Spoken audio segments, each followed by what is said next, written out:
Good morning, friends. Good morning. Thank you for joining me here in this sacred space, in this moment, in truly the heart of our campus. I actually cannot imagine a better way to begin my last academic year as your president. What will this semester bring? What will it bring for me? What will it bring for you? What will it bring for all of us? What will it bring for our community?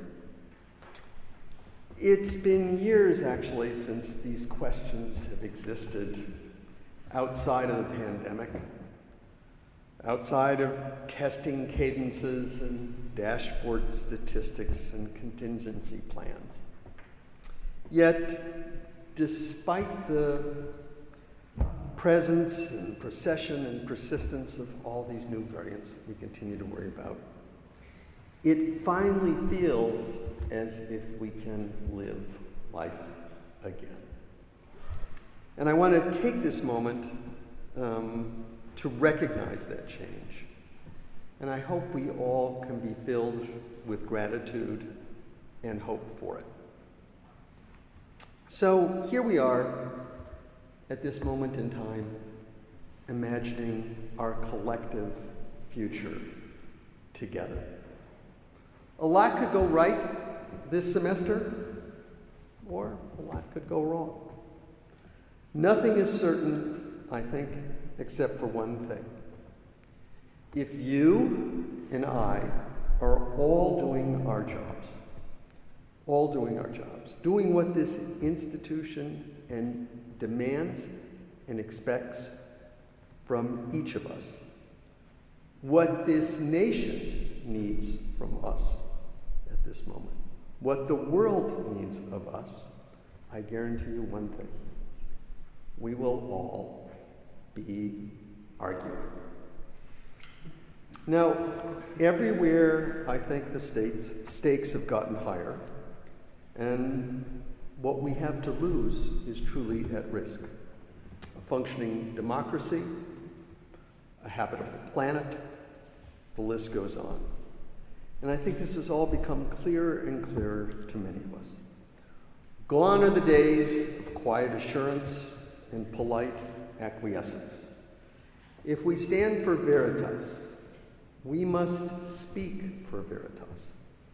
We must be both its bearer and its defender.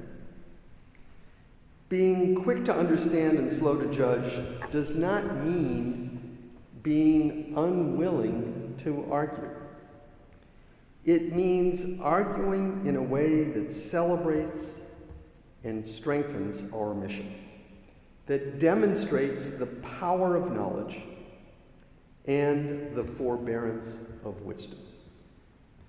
Now, in my own tradition, in the Jewish religion, we have no definitive authority for resolving differences of agreement over the interpretation of texts or doctrine. None. There's no bishop, there's no pope. The way we resolve these differences is through argument.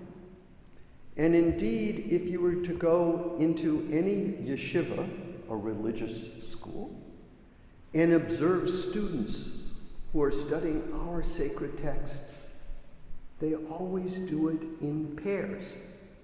In fact, the imperative is to study with someone else. Why?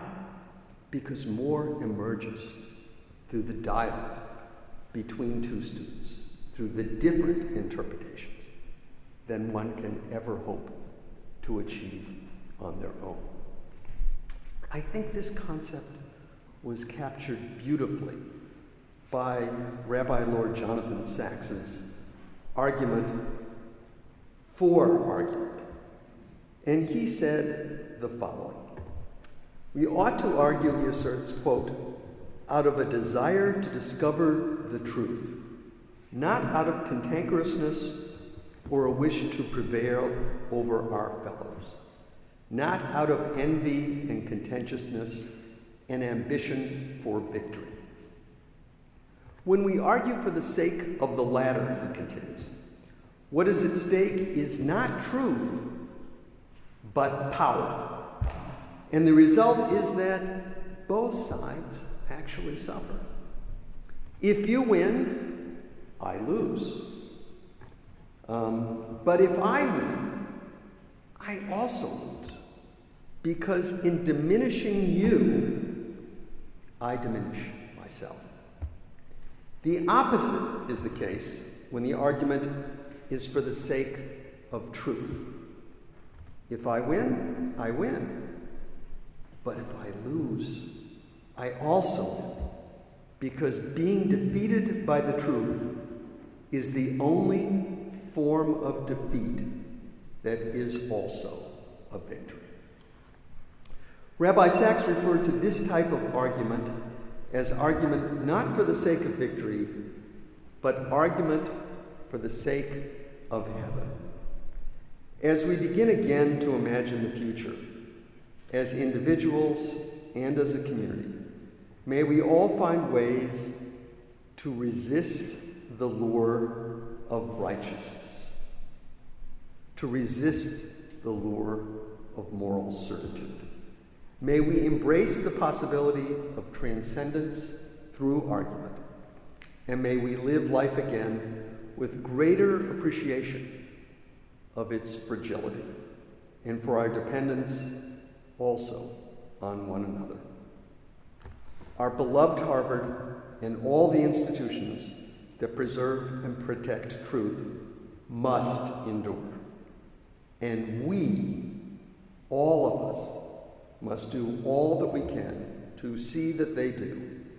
And we do so with gratitude and hope for our time and for times to come. Thank you. Take care. Be kind. Engage. It is indeed a blessing to share this all with you.